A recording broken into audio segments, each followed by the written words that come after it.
আজকে সকাল সকাল পুরো এক প্যাকেট দুধের চা পুরোপুরি নষ্ট হয়ে গেল। কিভাবে হলো কিছুই জানি না, চা পাতা চিনি সব দিয়ে বসিয়েছি, পুরোপুরি নষ্ট হয়ে গেল। এখন ঘড়িতে 7:30 বাজে আর আমি চলে যাচ্ছি দোকানে।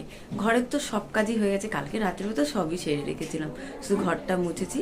আর এই দেখো, এই চাদরটা আবার বিছিয়ে দিয়েছি এখানে, কারণ এখানে বসে ছেলে রেডি হচ্ছিল, ঠান্ডা মেঝে, তো ওইটা তো বিছিয়ে দিয়েছি। ঘরটা মোছার পর ঘরটা একটু মানে শুকনো হওয়ার পরে এটা বসিয়ে দিয়েছি, মানে পেতে দিয়েছি, এর বাবা বিছিয়ে দিয়েছি।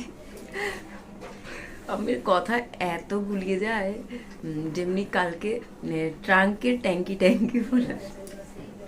ঠিক আছে, আর উপরের কিন্তু সব কাজ হয়ে গেছে। এখন চলে যাই দোকানে, দোকানে গিয়ে তারপর আবার ভিডিও করছি, ঠিক আছে? তো যাই।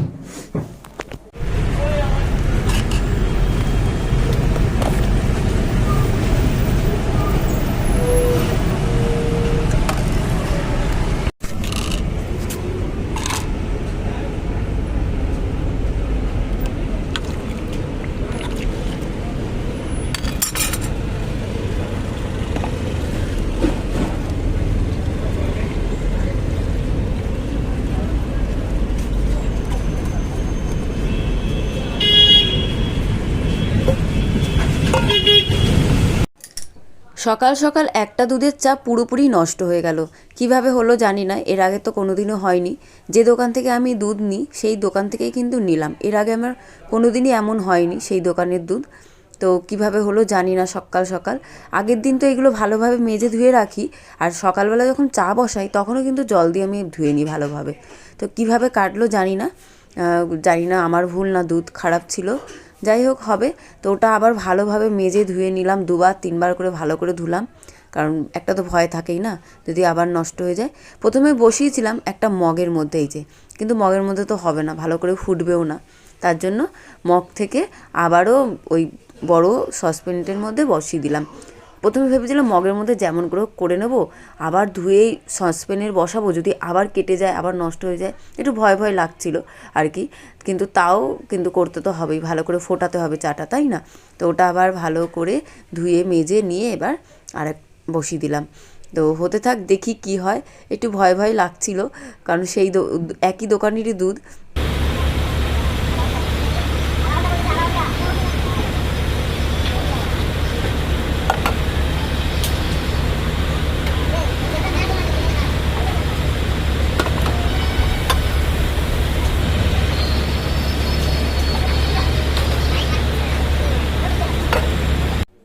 এখন কিন্তু প্রায় অনেকক্ষণ পরেই কারেন্টও চলে এসেছে, আর এখনও আশেপাশের দোকান খোলেনি। 11টা না বাজলে দোকানও খোলে না ওখানে। তো আমি বসে বসে কি করব ভাবছিলাম, তো ভাবলাম একটু নোকে নেল পলিশগুলোই পরে নিই। সেদিনকার ছেলে সব তুলে দিয়েছিল, তারপর কিন্তু পরাই হয়নি। তো ভাবলাম এখানে তো নেল পলিশ রাখাই আছে ভালো একটা, তো ওটাই পরে নিই। আর আজকে কিন্তু কিচ্ছু খাওয়া হলো না সকালবেলা থেকে, কারণ ঘর থেকেও কিছু আনা হয়নি। আর পাশের একটা দোকান খোলা আছে, ছোলা ভাটুরের দোকান, সেটা আর ভালো লাগছে না খেতে, তাই জন্য আজকে আর কিছু খাওয়া হলো না। তারপরে দোকান টোকান পুরোপুরি বন্ধ করে চলে গেলাম ছেলেকে আনতে। পুরোপুরি না, মানে ঢাকা দিয়ে চলে গেলাম ছেলেকে আনতে। ছেলের কিন্তু মন খুব খারাপ, কারণ পরীক্ষা নিয়েছিল ক্লাসে, এমনি নর্মাল 10 নম্বরের, তো সেটাখানে ভালো নাম্বার পায়নি। ম্যামও বকেছে, আমিও বকেছি, ওই জন্য মনটা খারাপ করে যাচ্ছে। ছেলেকে স্কুল থেকে আনার পর কিন্তু কোনো ভিডিও করতে পারিনি। এসেই কাটাকুটি করছিলাম, তারপরে তার মধ্যে রান্নাও করছিলাম, আর ছেলেকে একটু বই পড়াচ্ছিলাম। অন্য অন্য সময় কিন্তু ছেলেকে 2-3 বার করে বলতে হয়, বই পড় বই পড়, বইটা নিয়ে বস। তো আজকে কিন্তু একবারও বলতে হয়নি, এসে চান করে আর বসেছে বই নিয়ে। কারণ রেজাল্ট না, নাম্বারটা খারাপ করেছে। ক্লাসের যে 10 নম্বরের পরীক্ষা হয় সেখানে একটু খারাপ নাম্বার করেছে, তার জন্য নিজের থেকে বই খুলেছে। তা আমিও পড়াচ্ছিলাম একটুখানি, যে নিজের থেকে বসেছে একটু পড়াই। তারপরে খাওয়া দাওয়ার সময় একবারে ভিডিওটা চালু করলাম। আজকে রান্না করলাম ফুলকপি আলু ভাজা, আর তার সাথে পালং শাক, আর কালকে ডাল ছিল, তো আমাদের সেটা দিয়ে হয়ে গেছে। আর আজকে বরমশাই কিন্তু অনেকটা তাড়াতাড়ি ঘরে এসেছে, তাই সবাই মিলে একসাথেই বসেছি। আমাদের 3জনেই আমরা খেতে বসেছি একসাথে। বরমশাই যদি তাড়াতাড়ি ঘরে চলে আসে তাহলে কিন্তু একসাথেই খাওয়া যায়, আর যখন 3:30 বেজে যায় তখন কি আর থাকা যায় বলো বন্ধুরা? আমাদেরও তো খিদে পায় না, তখন খেয়ে নিই আর কি। এখন ঘড়িতে বাজে প্রায় 6:30। আমি কিন্তু দোকানেই বসে আছি, আর বরমশাই ফোন করলো, বলল যে ফুল আর সন্দেশ এনে রেখেছে পুজো করার জন্য। আর আমার কপালে একটা কি হয়েছে, একটু একটু করে যেন জিনিসটা বড় হয়ে যাচ্ছে, না ব্যথা আছে না কিছু, শুধু ফুলে গেছে। মনে হয় ডাক্তার দেখাতে হবে। আর এখানে গাড়ি ঘোড়া তো চলছেই, আর কত লোকজন দাঁড়িয়ে আছে বাসের জন্য। কেউ কেউ অফিস থেকে বাড়িতে যাবে, কেউ আবার অন্য জায়গায় যাবে। তারও একটু ভিডিও তোমাদের সাথে শেয়ার করলাম আর কি।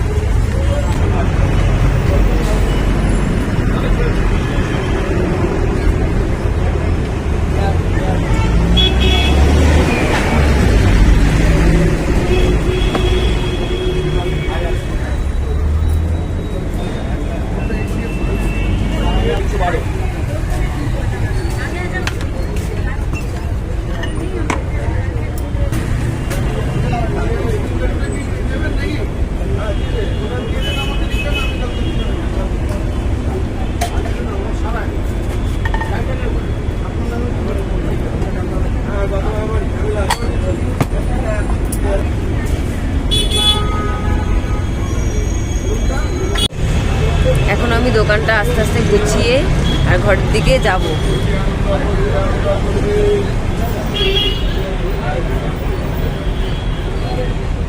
এখন বাসন মাজবো, তারপরে দোকানটা গুছাবো, গুছিয়ে যাব ঘরের দিকে।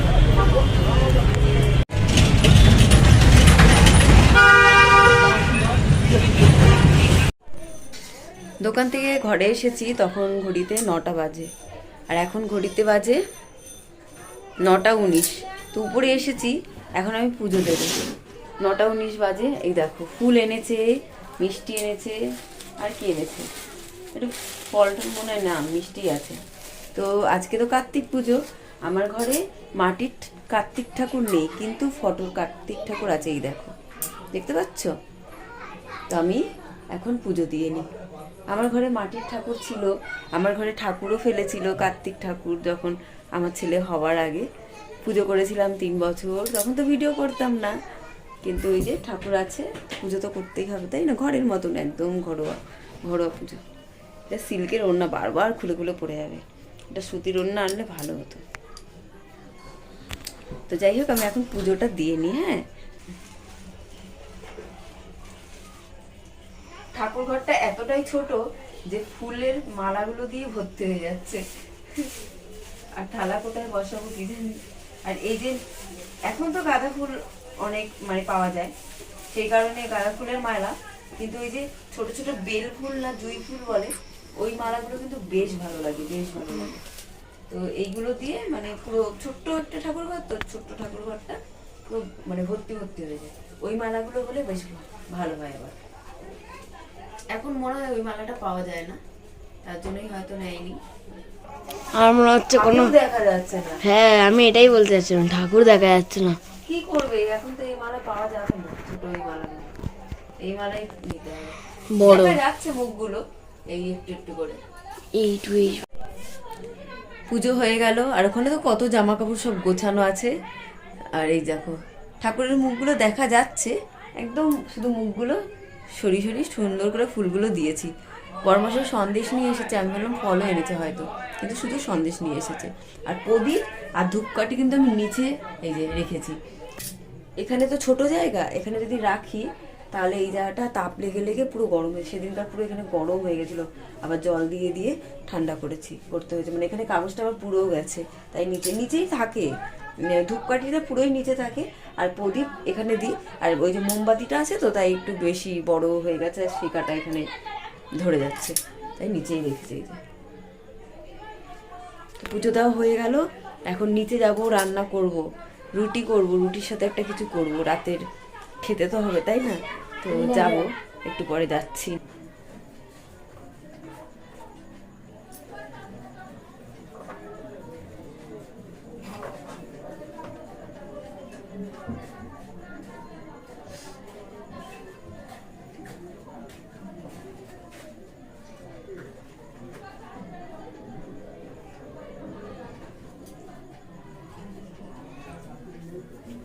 এবার বন্ধুর বাড়িতে চলে এসেছি। সব কাজ সেরে এই যে বন্ধুর ঘরে এসেছি, আমাকে ডাকলো ফোন করে খাবার জন্য। কি বানিয়েছিস রে? এও পকোড়া বানিয়েছে, এই যে পকোড়া, ভাতের পকোড়া, ভাত দিয়ে ভাত কি কি দিয়েছি ওর মধ্যে? হ্যাঁ ভাতের মধ্যে বল না, বলবো তো বন্ধুদের। কি আদা রসুন দিয়েছি, কালো জিরে, নুন, হলুদ গুঁড়ো, আদা রসুন কালো জিরে নুন হলুদ গুঁড়ো আর জোয়ান দিয়ে বানিয়েছে একসাথে মাখিয়ে। ও রান্না করছে, এই যে বেসন দিয়েছে আবার। এই যে আমার বন্ধু, ছোটবেলার বন্ধু, কিন্তু বড্ড বেইমানি করেছে দুবার আমার সাথে। ওকে দেখ না, ও শুনছে। এখানে তো আটা মাখছি, এই যে প্রায় মাখাই হয়ে গেছে। আর তখন থেকে ভাবছিলাম যে কি করব রুটির সঙ্গে কি খাওয়া যায়। তো বাঁধাকপি তো কিনেছিলাম সেইবারে বাজার করার সময়, তো বাঁধাকপিটা অল্প একটুখানি নিয়ে নিলাম। বাঁধাকপিটা অল্প একটু নিয়েছি, ওটা একটু সুন্দর করে করব। আলু দেবো, অল্প একটু বেগুন দেবো, টমেটো, আদা, কাঁচা লঙ্কা বেশ সুন্দর করে করব। লাস্টে নামানোর সময় একটু ধনেপাতা দিয়ে দেবো। মানে একটা বাঁধাকপি গোটা কিনেছিলাম, সেটাকে মানে 4 ভাগ করলে ওই 1 ভাগটা নিয়েছি, 1 ভাগ করেছি, 1 ভাগটা এখন করব, আর হাফ রাখা আছে, হাফ আবার অন্য সময় করব। বেশি করতে হয় না, অল্প একটু করলে হয়ে যায়। বেশি একটু মাখা মাখা করবো, তাহলে ভালো লাগবে রুটি দিয়ে খেতে। তো আটা তো মেখে নিয়েছি, এবার ওটা কাটাকুটি করবো। আর আমার বন্ধু কি দিয়ে গেল দেখো, এই দেখো ওই যে পকোড়াটা, ভাতের পকোড়াটা দিয়ে গেছে, আর এই যে পাঁপড় দিয়ে গেছে, কত খাবার দিয়ে গেছে দেখো দেখো। বন্ধু হতো ऐसा।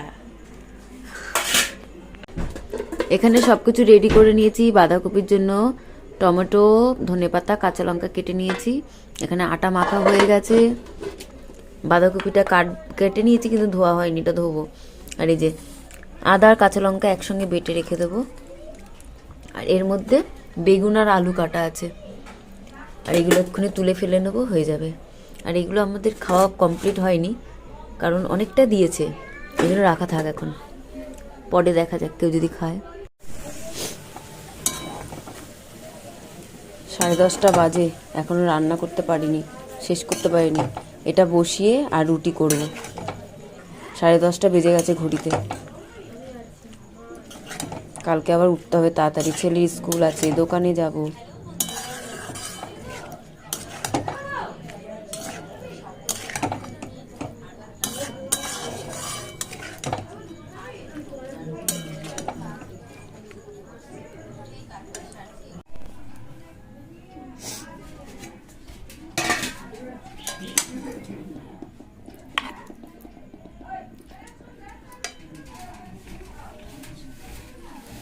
দুটো খাবি তো? ওখানে বসে খা, একটা দুটো খাবি।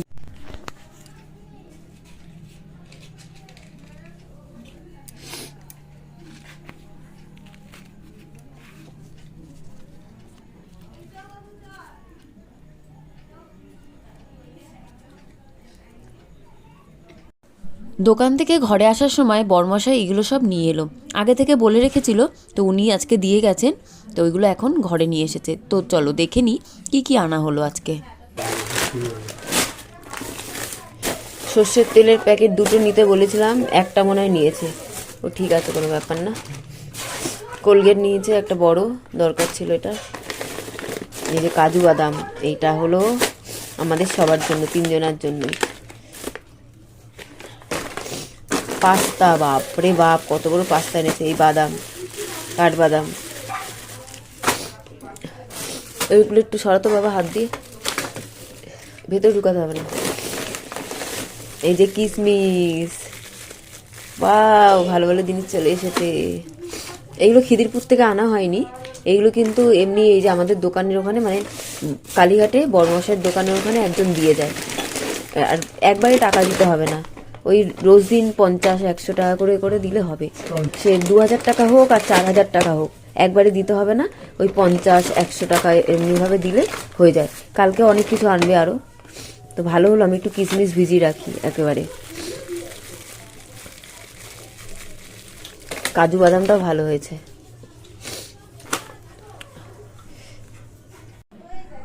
কাজু বাদাম, কিশমিশ, তারপরে আমন্ড বাদাম যখন নিয়ে এসেছে ভাবলাম ভিজিয়ে দিই, তো আমি গুনে গুনে ভেজাচ্ছি আর সবাইকে জিজ্ঞেস করছি খাবে তো, বড়মশাই বললো খাবে। আগে কিন্তু খেতে চাইতো না, তো রাজি হয়েছে, বলছে খাবে, ছেলেও বলছে খাবে, ওই জন্য একটু বেশি করেই ভিজালাম। এই দেখো কাজু বাদাম না, কিশমিশ আর বাদাম ভিজিয়ে রাখলাম, সকালবেলা আমরা সবাই খালি পেটে আগে খেয়ে নেবো এগুলো। আর এখানেই ভিডিও শেষ করছি বন্ধুরা, চলে আসবো কালকে আরও একটা নতুন ভিডিও নিয়ে। অনেকটা রাত হয়েছে আর এখন ভিডিও এডিট করতে হবে। সবাইকে শুভ রাত্রি, সবাই ভালো থেকো, সুস্থ থেকো, টাটা।